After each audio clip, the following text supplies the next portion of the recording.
I had always heard a lot of stories about creepy individuals terrorizing people in department stores, but I never imagined I would be caught smack dab in the middle of it. So there I was, working at Target in Hanford, California. Just your average American girl busting her ass off for minimum wage. I know the pay is lousy, but I really like this job, I said to Cassie, my coworker. Oh, you think so too, huh? Just wait until you have spent 5 years here like me.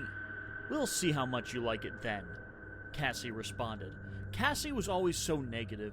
She did her job well enough, but acted as if she was being punished in hell every step of the way. Oh, come on, lighten up, Cassie. Other than the occasional entitled customer, nothing ever really happens here. I smiled cheerily at her, punching her lightly in the shoulder. Anna, sweetheart, you have no idea how wrong you are, Cassie said ominously. And boy, was she right. I had no idea what was coming. I'm not sure when exactly I started noticing the creepy man.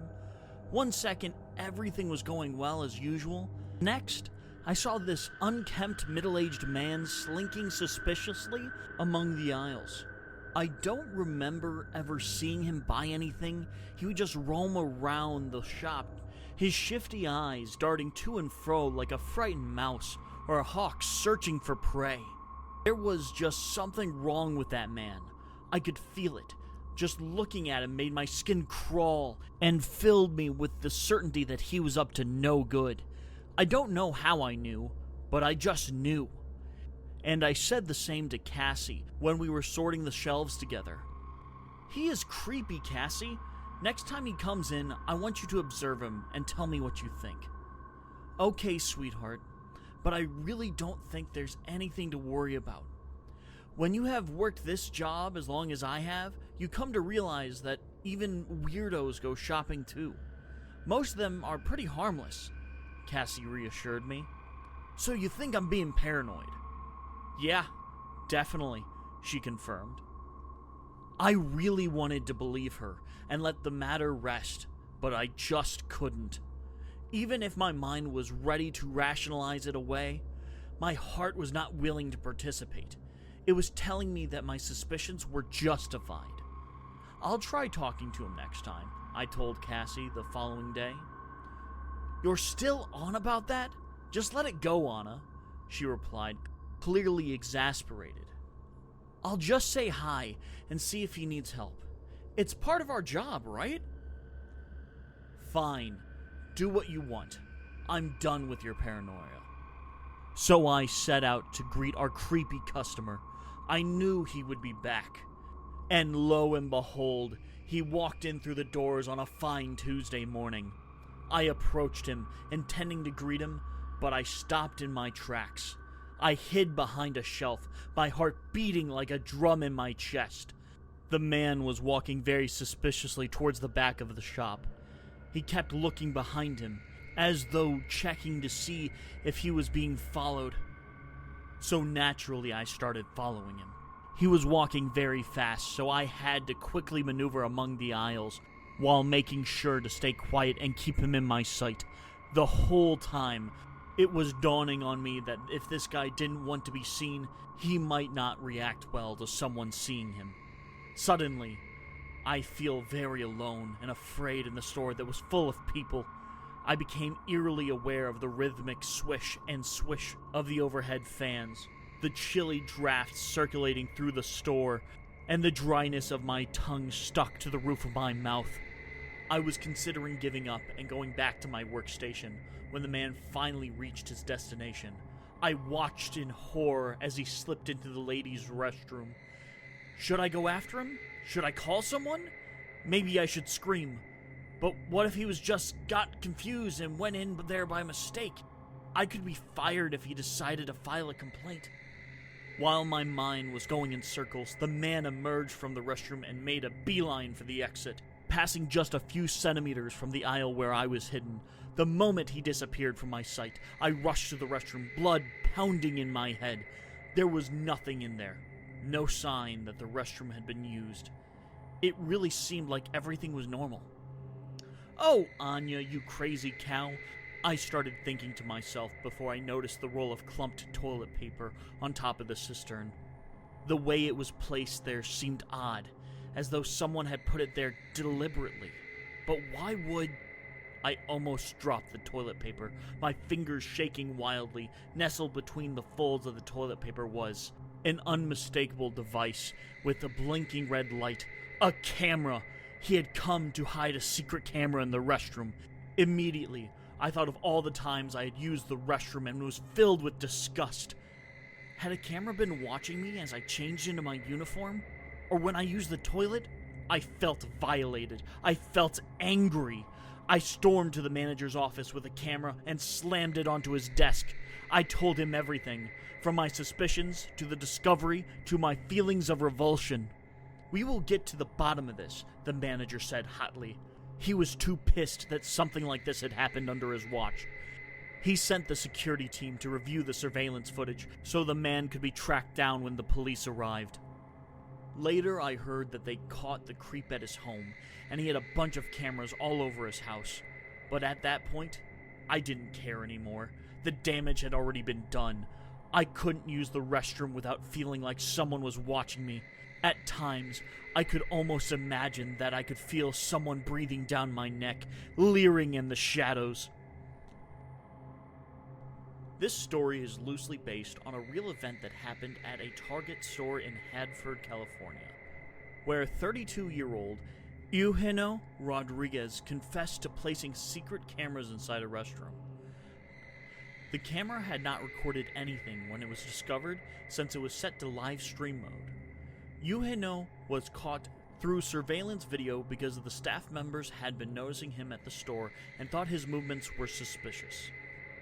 While it looks like the camera was found before anything nefarious had happened, one can never be too sure.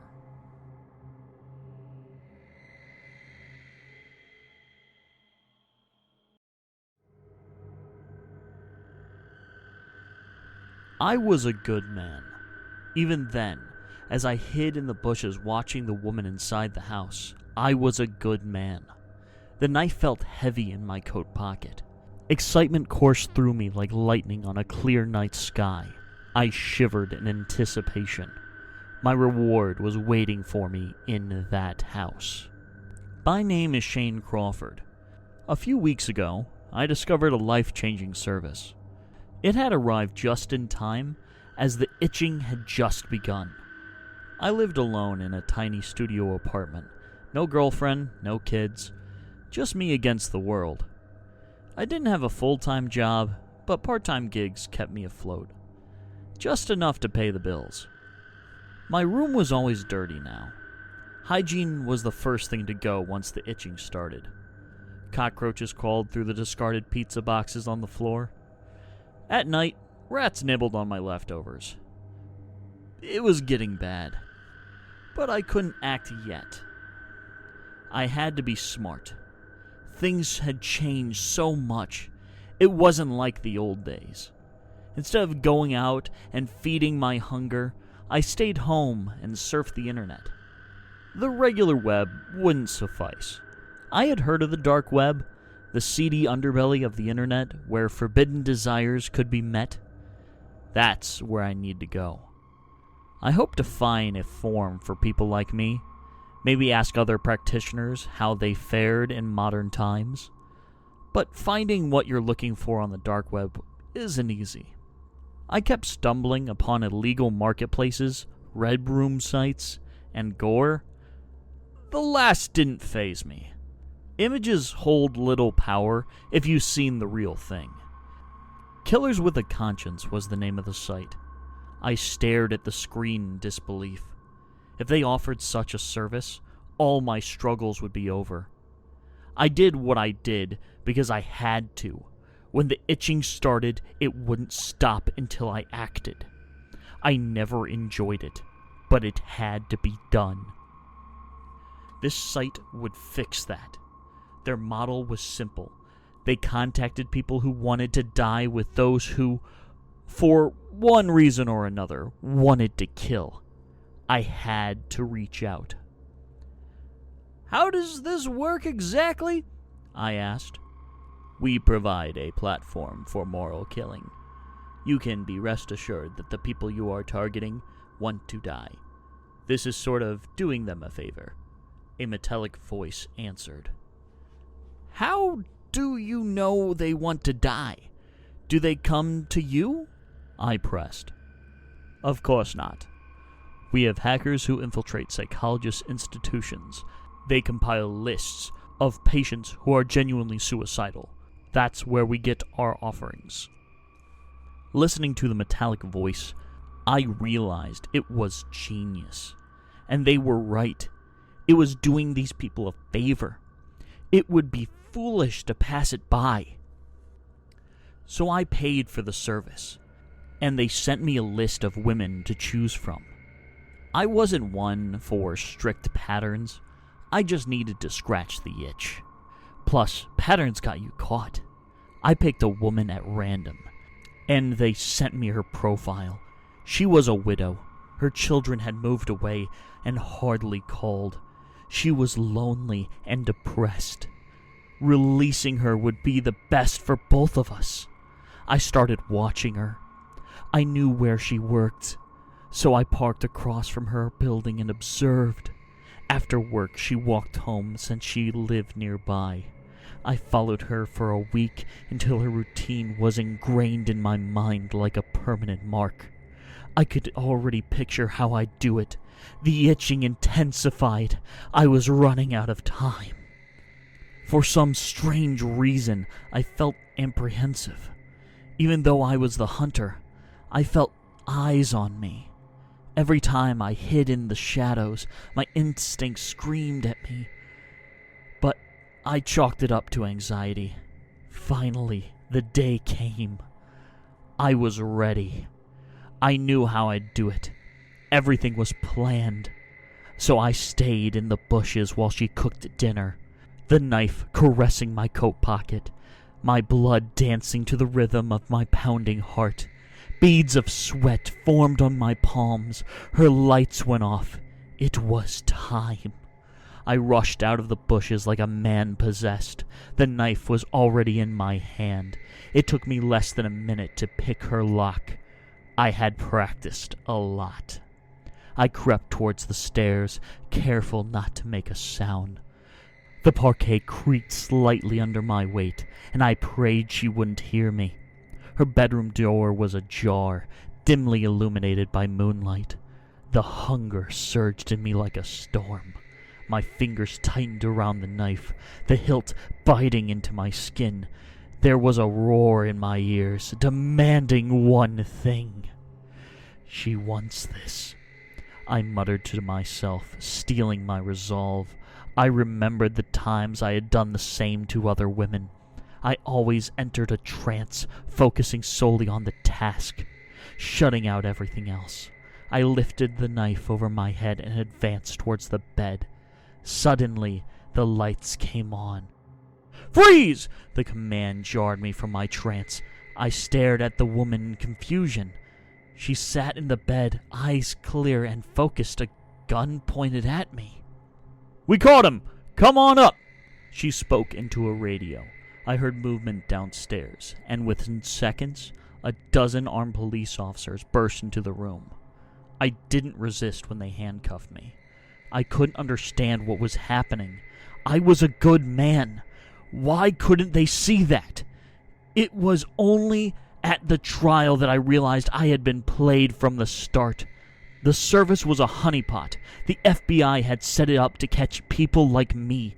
There was no suicidal woman. She was an agent. I was angry that no one acknowledged that I was a good man. Sure, I made a few mistakes in the past, but I had been trying to kill with a conscience.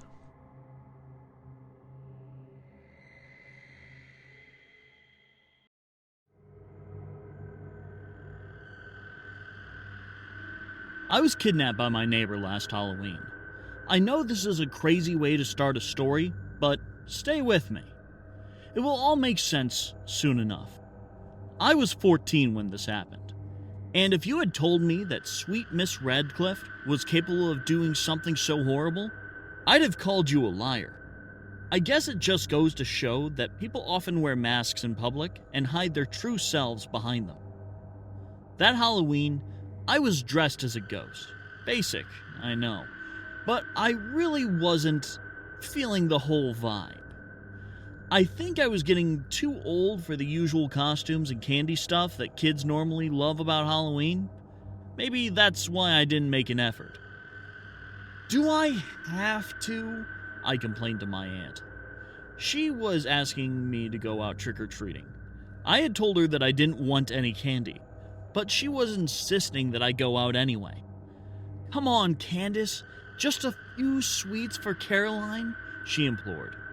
"But we already have a lot of candy," I countered, pointing to the mountain of sweets that lay on the table. "You know she won't eat it. She wants candy from outside," my aunt said patiently. "Fine," I sighed in defeat, and Aunt Esme smiled at me. Caroline was my cousin, my Aunt Esme's daughter. She was 6 years old, and had always been sickly ever since she was born, so at times she couldn't go outside. It was my luck that Halloween was one of those days, so, like a good cousin, I took one of the baskets and went trick-or-treating. The front of our house was full of mannequins and jack-o'-lanterns.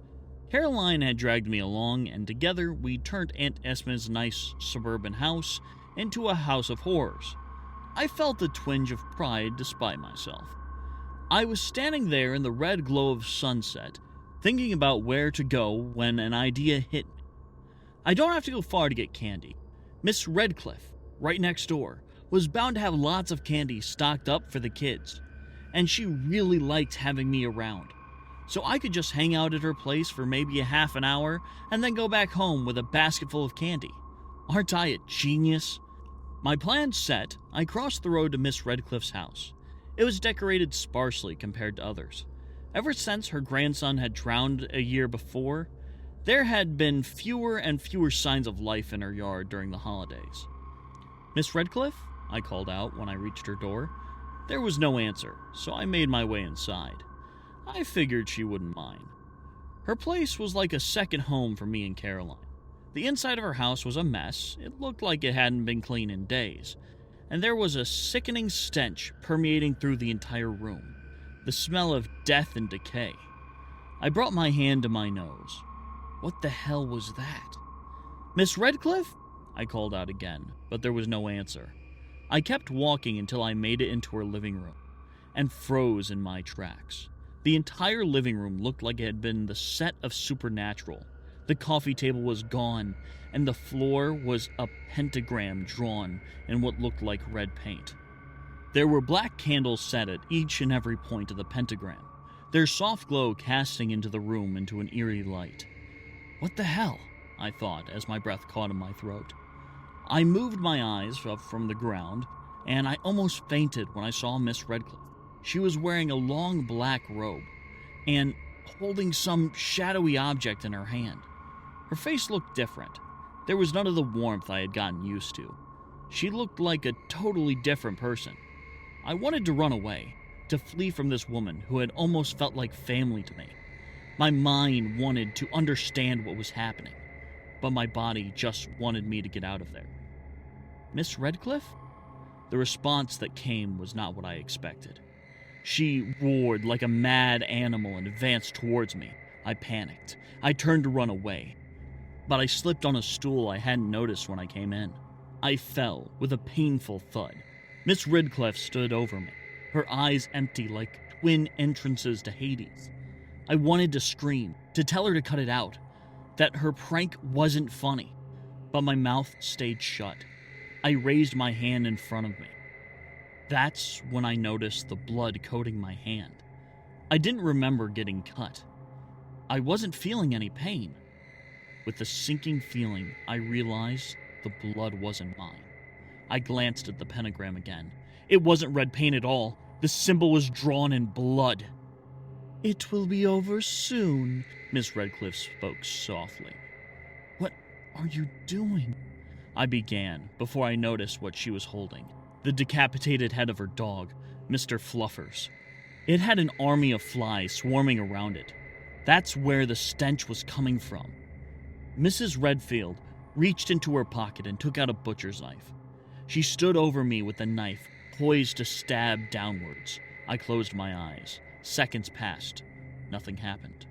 I slowly opened my eyes and saw Mrs. Redcliffe slumping down, whimpering as tears streamed from her face. "I'm sorry, Peter. I can't do it.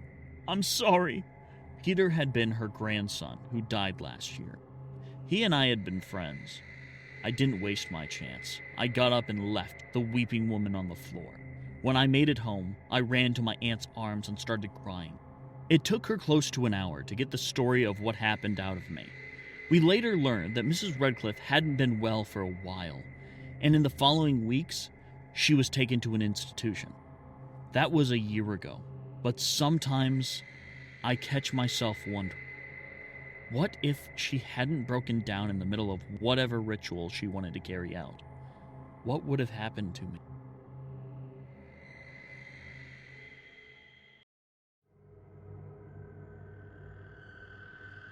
A chill bites into me, and I pull my coat tighter around me. The alleyway I'm walking down is pretty dark, even with the moon out. Something rattles behind me, and I swivel my head to look. My heart is pounding like a bass drum.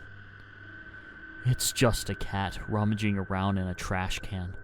I let out a nervous laugh and continue walking, but I don't relax anymore. I haven't been able to since I made that discovery. 2 months ago, everything in my life was going well. We had a nice middle-class home, both parents had very good jobs, and I was making my own money. My 2 elder sisters were in college, and I'd be joining them too in a few months' time. Life was good. You see, after I finished high school, I decided to try my hand at Forex trading. At first, my parents were skeptical, especially my dad. "This sounds more like gambling to me, son," he would say, but eventually, he came around when he realized how good I was at it. And I was really good. In my first 3 months of trading, I made enough money to buy myself a car. A yellow Camaro, like the one from Transformers. I was making so much money, I started questioning whether I even needed to go to college. The money opened up some new social circles for me. I hadn't been a loser at school, but I wasn't what you'd call popular either. The money changed all that. Suddenly, I had all these women blowing up my phone, begging me to go out with them. And the parties? I lost count of how many I attended. It was all just one hazy memory of unfettered hedonistic pleasure. It was at one of these parties where I first heard about the auction. The one place where you could get items and tools you couldn't find anywhere else in the world. What really got me interested were the rumors about a bot that didn't miss when it came to trades. I mean, I was good. Sure, I blew some trades here and there, but overall I did well. The bot was supposed to be 100% all of the time. Of course, I had to have it.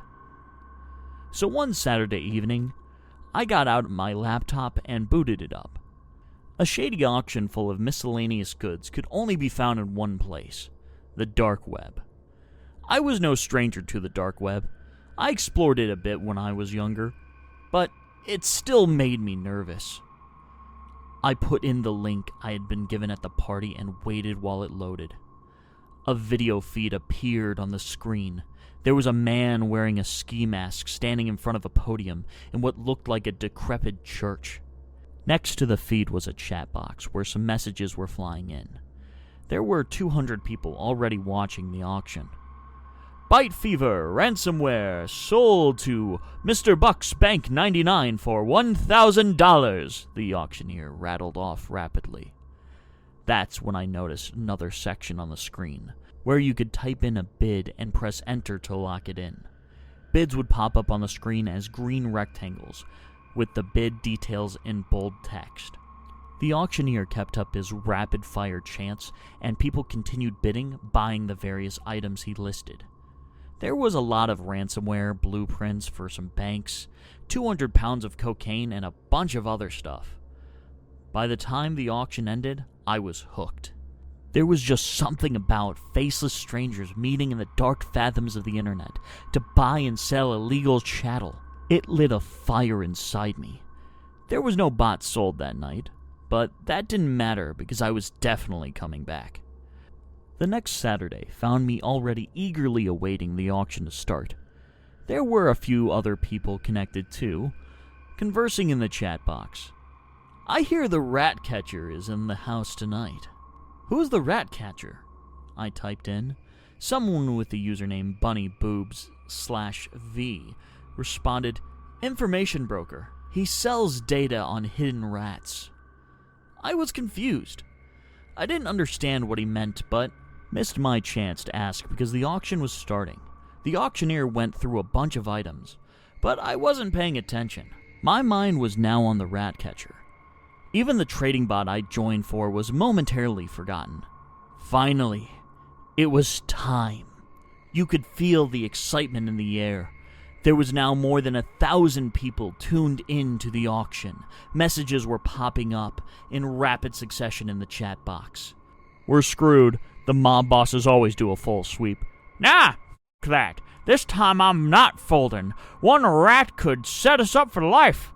I still didn't understand what the big deal was.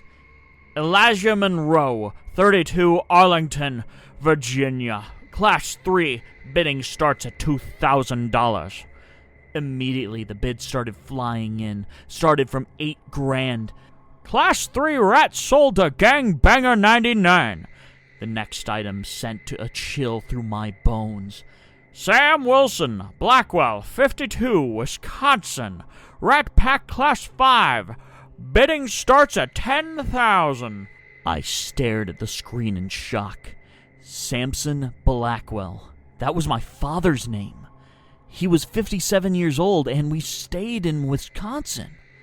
Part of me thought it was a coincidence, but another more primal part moved my hands, and I found myself locking in a bid.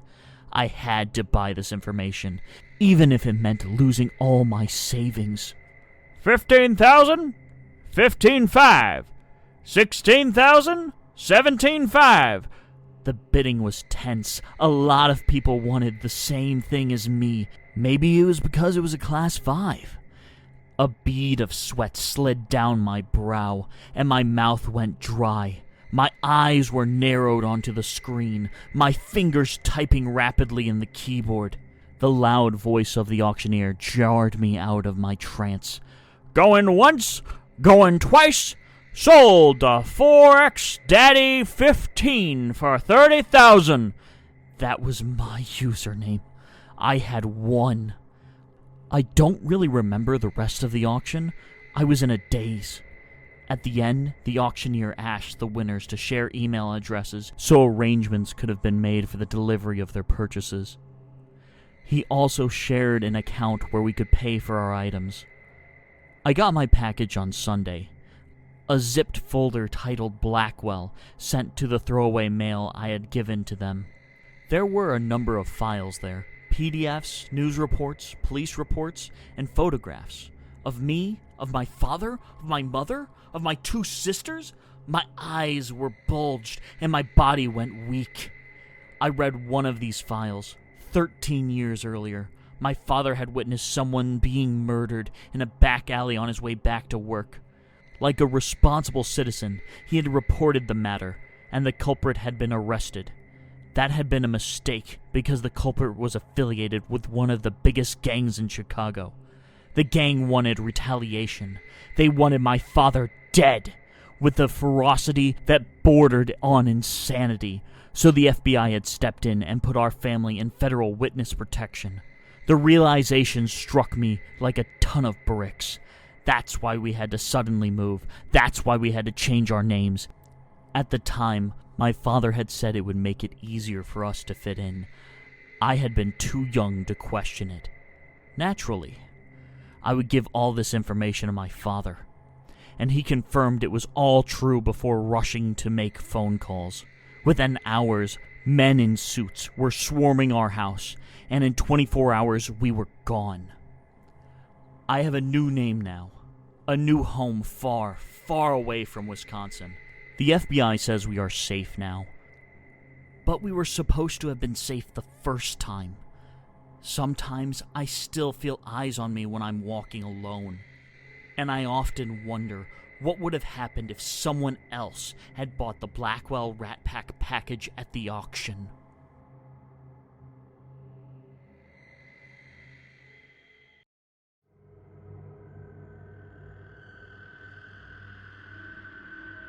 The first time I saw the smiling customer, I was on the night shift. He ordered a burger, 2 tacos, no drink. I thought that was odd, but hey, they didn't pay me the big bucks to ponder over customers' food choices, so I served him his meal and pretty much forgot about him. Until he came in the next night. Same elderly-looking man with a weathered and beaten face, wearing a long khaki trench coat and a wide-brimmed hat. Kind of like those detectives in old movies. Everything about him just screamed creepy, especially his smile. It was downright unsettling. His chapped lips were stretching wide into a grin, exposing dirty yellow teeth. He stared at me the entire time, from the moment I brought him his order. The same as the previous night, up until I was back behind the counter. It made my skin crawl. The uniforms we wore were uncomfortable already, without someone staring at you with a creepy smile. "You see that guy over here?" I said to Jake, my shift manager. He ran a hand through his massive beard and grunted. "Which one?" "That geezer at 2 o'clock. I nodded in the direction of the customer. Jake turned, his eyes widened. "What the hell? Why is he smiling like that?" "You tell me. He came here last night too. Same creepy smile. If he comes here again, I'm not serving him," I declared. Jake sighed, rubbing his temples. "You know the drill, Mary. We have to serve all our customers." "I know," I said, defeated. For the rest of my shift, I tried to stay as far away from Mr. Smile as I possibly could. By the time I finished, he was gone, and that filled me with relief. Tension I hadn't realized I had been holding eased out of my body. I just prayed that would be the last time the customer would grace our fine establishment. The gods must have been on vacation, or they just didn't like me, because like clockwork, Mr. Smile came back again the next night. Same order as usual, and I was the one who had to serve it to him. His bloodshot eyes bore into me like a drill, as I thought he could see something in me that other people couldn't see. As though he was having secret thoughts about me. I felt fear wash over me like a cold downpour. I was used to being stared at. After all, it came with the job. Hell, I had even a couple of customers get a little too handsy after a few drinks. That I could deal with. But that dead-eyed stare, that creepy smile, it made me feel like prey, prancing stupidly in front of a predator. I didn't like the feeling at all.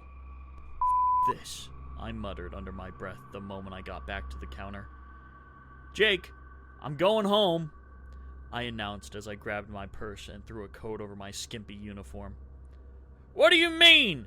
You still have 3 hours left in your shift, Mary." "I got a headache. Gotta run." I cut him off and rushed out. "Gen Z rascals!" Jake grumbled behind me, but I was already gone. I needed to be out of there. Mr. Smiles watched me leave, smiling still. To my utter terror, he got up when I reached the door. I panicked. I could have just gone back inside where it was safe. Instead, I fled into the darkness like a frightened bunny. My high-heeled shoes clicked against the pavement as I ran, the sound magnified by the dead silence of the early morning. I don't know if Mr. Smiles followed or not. I didn't dare look back. I imagined that if I did look, I would be petrified by his unnatural smile, so I fled, without any sense of direction. I just felt that I was in danger. Irrational as the feeling may have been, I must have been running for 15 minutes before I was able to calm down enough to take a look around. By some luck, I had actually ended up in my neighborhood. My apartment was just a block away. The relief that flooded through me when I was walking through my door was almost overwhelming. I had made it home. I peered through my blinds to confirm that Mr. Smiles hadn't actually followed me, and the blood froze in my veins. Right outside, under a streetlight, was a dark silhouette. His features were obstructed by the darkness, but I thought I saw the glint of a yellow smile. But when I blinked, he was gone. Maybe I had imagined it. I tried to reassure myself, but my quivering body betrayed me. The fear that I felt, the absolute terror that Mr. Smiles was outside and any second would break in. I don't know how I was able to fall asleep that night. I just remembered the horrible nightmares that plagued me, dark dreams of smiling monsters and jagged knives. I would wake up out of breath and sweating, then fall asleep only to wake up again. By the time the day came, I was exhausted. I took a quick look out the window, but there was no one there. Even if Mr. Smiles had really been there the night before, I doubt he would have stuck around till morning. I showered quickly and took an Uber to the Hooters where I worked. I was going to apologize to Jake, then I would tell him I was quitting. When I walked in, the mood was somber. Everyone was huddled together, staring up at the TV where the news was reporting. The victim is 22 years old, Lisa Graham, and as we speak, she is in ICU. The screen shifted to an image of a blonde-haired girl lying on a stretcher, flecks of blood on her white blouse. She looked frightened, like me. Authorities have the suspect in custody, an unidentified male who was seen by witnesses stabbing Miss Graham with a switchblade in the early hours of the morning. The suspect did not offer any resistance when he was arrested. I turned the broadcast off. I knew what was coming. Jake looked at me in horror as Mr. Smiles' face came on the screen. He was in cuffs, being led into one of the waiting police cruisers. The creepy yellow smile was still plastered onto his face.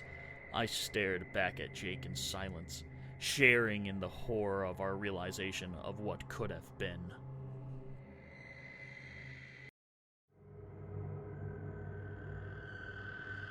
I sat alone in my cabin, enjoying a nice meal of sausage, beans, and bread. Outside, the night was dark and starless. In the distance, I could hear the sound of loud music. The Halloween festivities were starting. It would have been nice to have someone to celebrate with, but all my children were far, far away, and rarely ever visited. I pushed my plate away, sighing, when I heard it. A soft, tentative knock at my door. I got up with a groan, feeling the effort in my old bones. I always kept a bag of candy towards Halloween because I knew the kids would come for trick-or-treating, but it still annoyed me. "I'm coming, just wait 1 second," I shouted, reaching for a handful of candy from the bag. But as I opened the door, I found nothing but the inky blackness of the night. I stood there for a few seconds before deciding that it had probably been my imagination. Stuff like that happens when you're old. I chuckled as I went back to my cabin and settled onto my chair. The knock came again. "Damn it!" I barked, realizing it hadn't been my imagination. I figured it was probably some of the neighborhood kids playing tricks on me. I hated these kinds of pranks. "Is anyone there?" I shouted into the darkness, irritation palpable in my voice.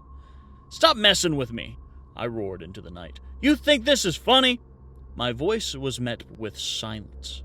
Part of me was angry, but another part began to feel the chill of fear creeping into my bones.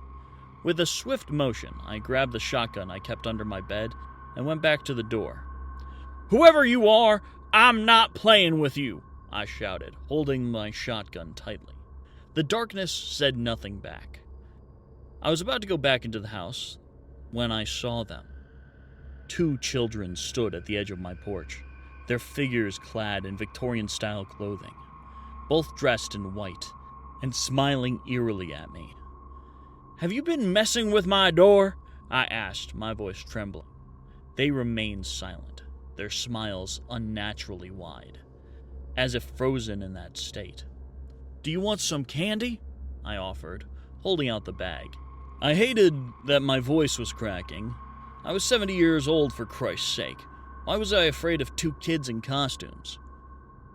"Why won't you speak?" I demanded, desperation laced in my tone. I could feel my grip on the shotgun tightening, knuckles white from the effort.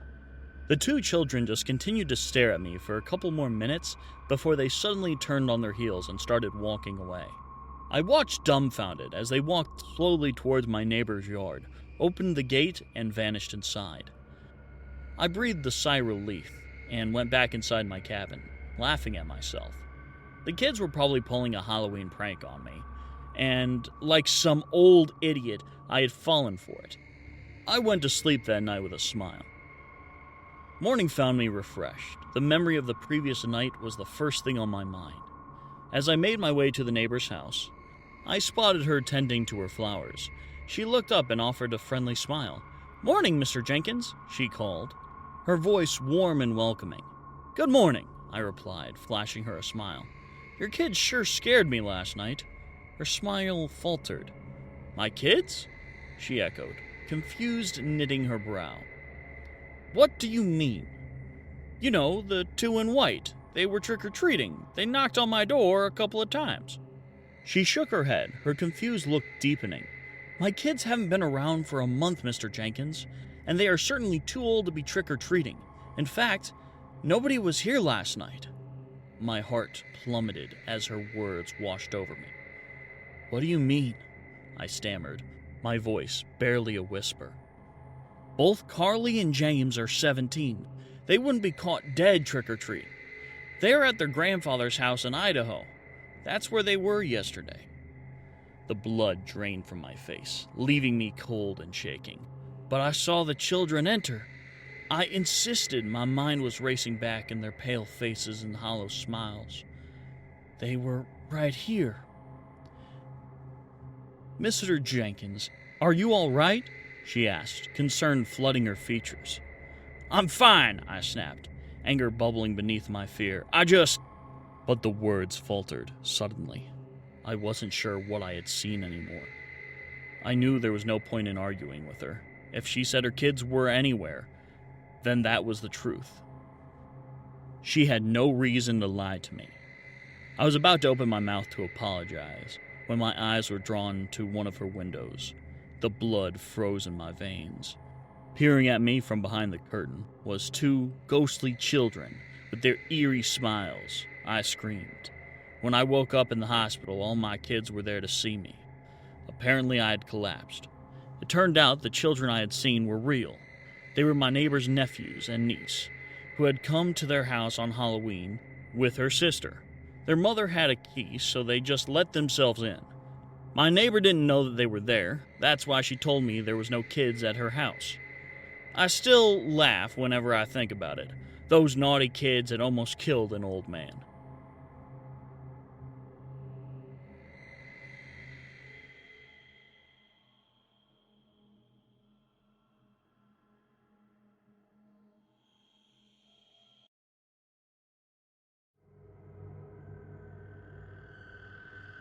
Whenever people find out that I'm an FBI agent, the first thing they want to know is if I'm involved in any dangerous undercover operations. Nobody ever believes me when I tell them that most of what I do is boring paperwork. I guess we have the movies to thank for that, but that doesn't mean everything is always hunky-dory. Sometimes I'm involved in operations so dangerous that they leave me permanently scarred. Like that one incident last year. It started like any other case. I was investigating criminal activity on the dark web. It's common practice for the FBI to set honey traps on the dark web for people trying their hands at one of the illicit activities that the dark web is famous for. It's boring, painstaking work, but it has to be done. Peter Scully was caught because of work like this. The Silk Road went down because of work like this. That's why I didn't complain when they handed me the treasure hunt assignment. The first thing they had me do was commit a crime on a camera. I think it was their idea of ferreting out cops. Well, joke's on them because the brass would excuse a little shoplifting in the line of duty. So that's exactly what I did. A nice video of me pilfering a lunch bar from Walmart. With that, I was in. We met every Tuesday in a chat room on the dark web. The game master would give us a few clues and send us out to hunt for treasure. Teaming up was allowed if you were ready to trust the others with your identity.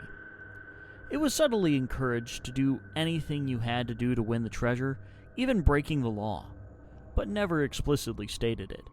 Initially, I had wanted to drop the case because I thought it wasn't worth my time. Sure, the game master had some angle they were banking on, but I don't think it was anything major. But some instinct told me to stick with it, so I did. In the second month of me playing the game, I won the treasure. The clue had been cryptic. Venture into the City of Flame and find the mythical object of Jack's elevation.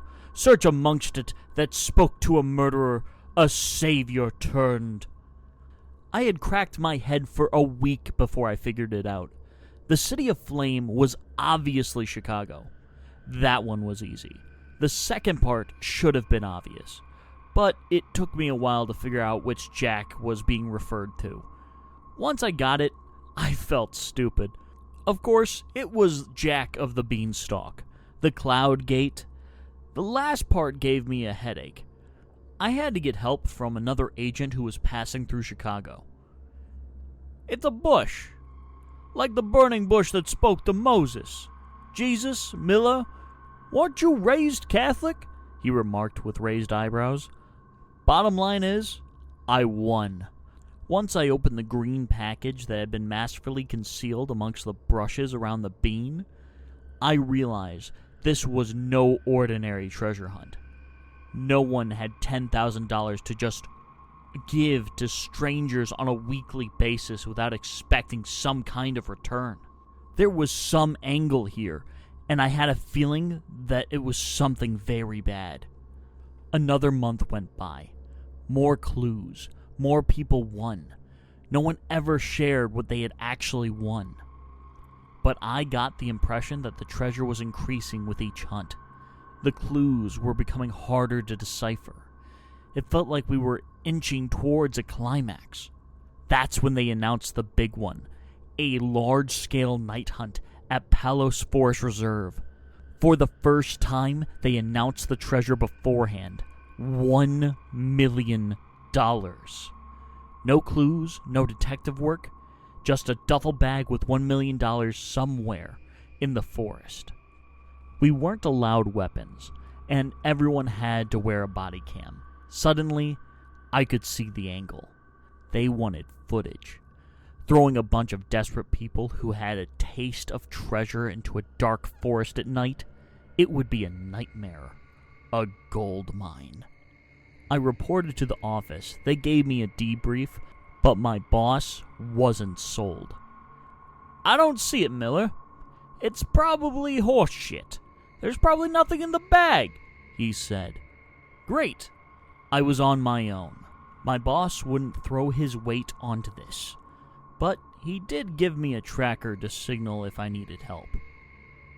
When I got to the forest, there was already a crowd there. Most were men, but I could see a few women sprinkled here and there. Everyone was wearing some kind of mask. Nobody wanted to risk their identity when it came to interacting with the dark web people. I had one too, a simple ski mask. There was a group standing to one side wearing red hooded robes and goat head masks. The game masters. They lined us all up, searched us for weapons, and fit the body cams onto our chests. We stood there waiting. You could almost touch the tension in the air. But far more potent was the scent of human determination and greed. Let the hunt begin, one of the game masters bellowed. People exploded into the forest. More than 40 flashlights pierced the eerie darkness of the forest, feet pounding onto the damp ground like an advancing army. I hung back. After all, I was on the job. But it was about 30 minutes in when I spotted it, a camera blinking red, strapped to a branch about 10 feet above me. My blood turned to ice. They wanted to catch the action from all angles. Even if they were expecting a Hunger Games-like bloodbath, this seemed like overkill. Unless they were expecting more. Unless they planned for more. Immediately, I started to sprint. On the way, I passed 2 masked people locked in a ferocious fight. Flashlights bobbing in the darkness, but I didn't stop. I needed to get to the front of the pack where most of the people were. I think I was getting close when I heard the howls behind me. The screams followed. This was it. The reason why they put the body cams on all of us. The reason for the overhead cameras. I kept running, and the screams of people in pain followed me, like someone had opened a portal into hell. "Run!" I screamed in the direction of a small group that seemed to be resting by a tree stump. They just stared at me. That's when the dogs caught up. Massive pit bulls that had rabid looks to them. A few of them even had bloody jaws. They fell onto people by the stump and started mauling them. The screams were deafening. 2 of the dogs made their way towards me. My blood sang with fear as they approached, their forms like twin demons under the illumination of the flashlight. They were about to leap at me when a loud whirling sound distracted them. A bright light shone from above, casting the forest around into a stark display of blood and gore. People lay onto the ground, crying weakly as the ferocious dogs tore into them. But most were now backing away from the light. The noise only got worse as the helicopter descended. I had signaled for backup the moment I had spotted the cameras. Several agents dropped from the chopper on ropes and had started shooting down all the dogs that hadn't been spooked by the lights and the sound. It took us several hours to account for everyone. Of the 44 people that had shown up for the hunt, 3 had been mauled to death by dogs, and 6 were in critical condition. Everyone else had scrapes and bites, but they'd live. Funny enough, the $1 million really was at the end of the forest, and it went a long way in catering for the funerals and medical bills of the victims. Of the game masters, there were no trace. They had gotten what they wanted.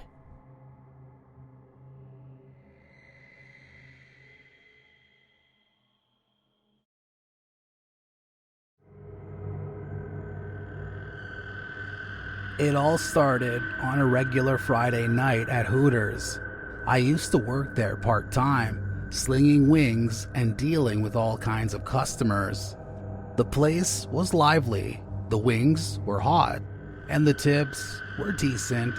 Little did I know that one night would change the way I looked at my job and the people around me. Let me set the scene for you. The Hooters I worked at was nestled inside the local mall, a popular spot for families, teens, and anyone looking for a good time. The neon lights from the storefronts and the buzzing energy of the place always made the night shifts bearable. On this particular night, things were going as usual. The smell of chicken wings wafted through the air, and the sports games on the TV screens echoed the cheers of patrons.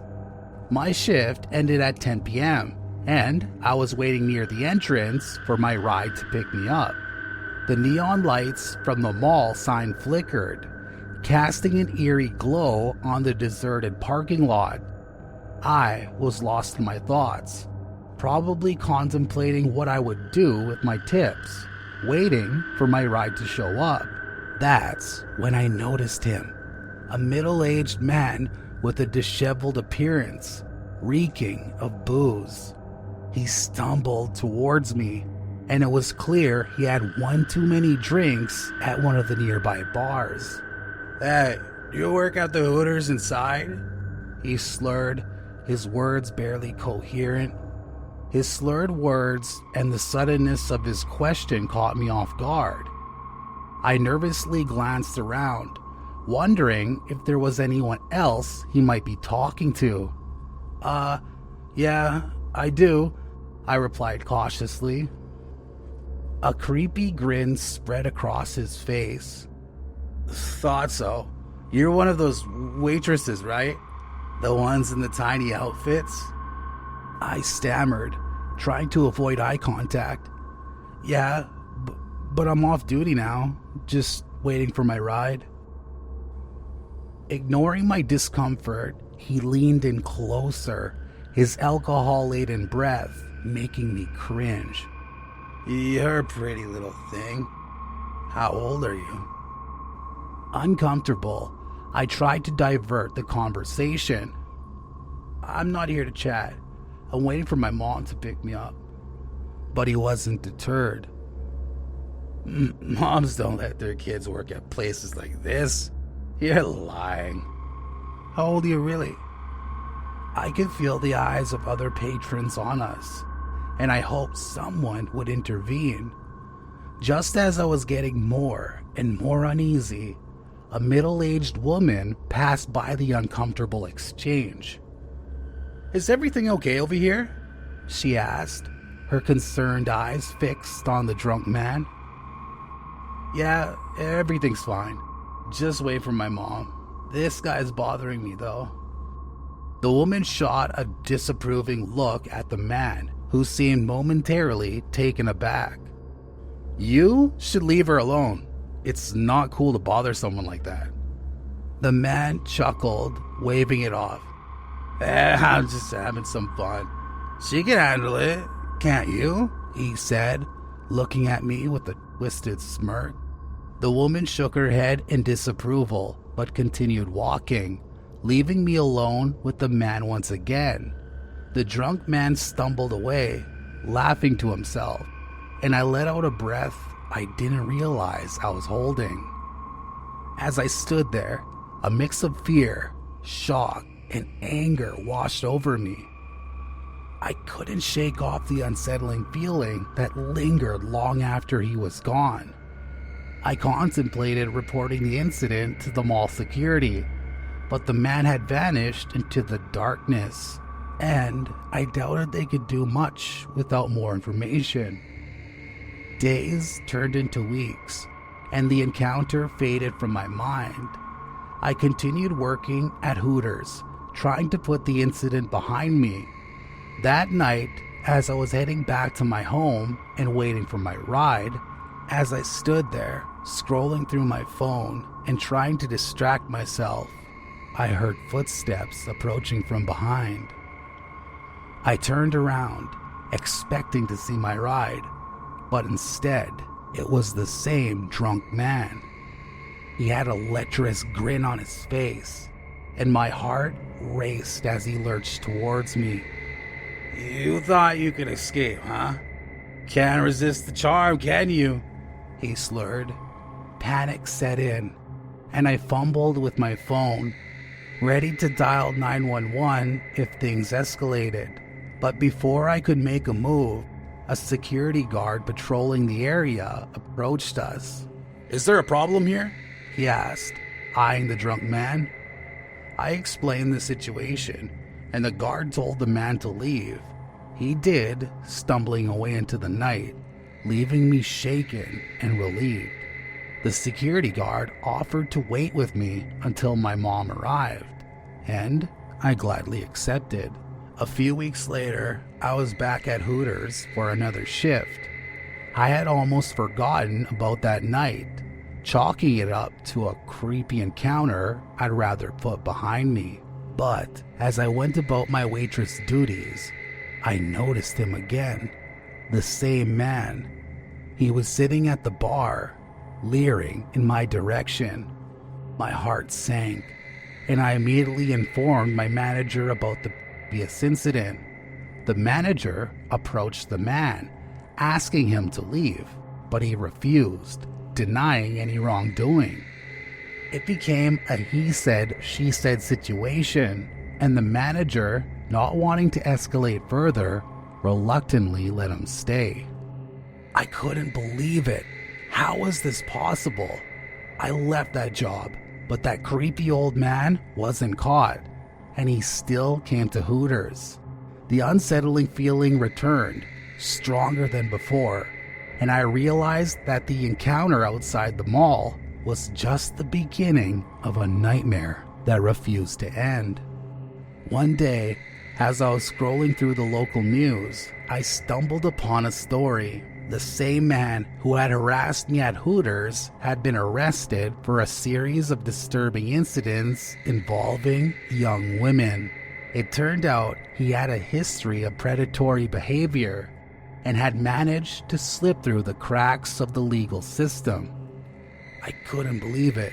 The man who had made my nights at Hooters a living hell was finally caught, but not because of what he did to me. He had harmed others, and the thought that I could have been one of his victims sent a chill down my spine. So here I am, sharing my story, not because I want sympathy, but because it's a warning. The world can be a scary place, and sometimes the monsters aren't hiding in the shadows, but sitting at a bar, sipping their drinks with a sinister smile. I left Hooters, but the memory of that unsettling encounter and the twisted truth that followed still linger in my mind, a constant reminder that sometimes real-life horrors are more shocking than anything we could imagine.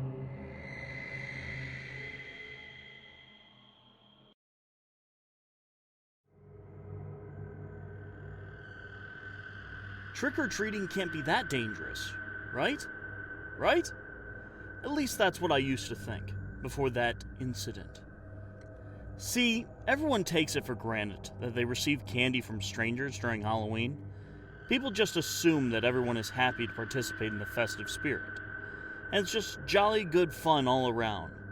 But not me. Not anymore. Not after that night.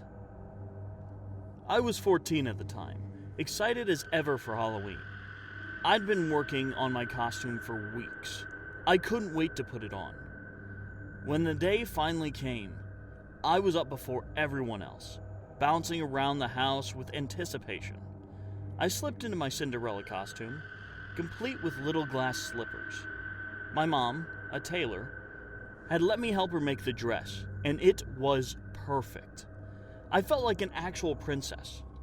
"Calm down, Melinda. Halloween's not going anywhere," my mom laughed, shaking her head. "I know, but I have to go now," I shot back with a grin, grabbing my candy bag. She waved me off as I ran down the street, my heart racing with excitement. I breezed through the houses on our block, collecting heaps of candy from all our smiling neighbors. My bag was nearly full in no time. It was Halloween, after all.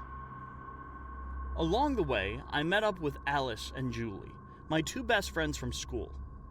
"Let's hit the next block," Alice suggested. I hesitated. My mom had told me to stay on our street, but it was still daylight. What could possibly go wrong?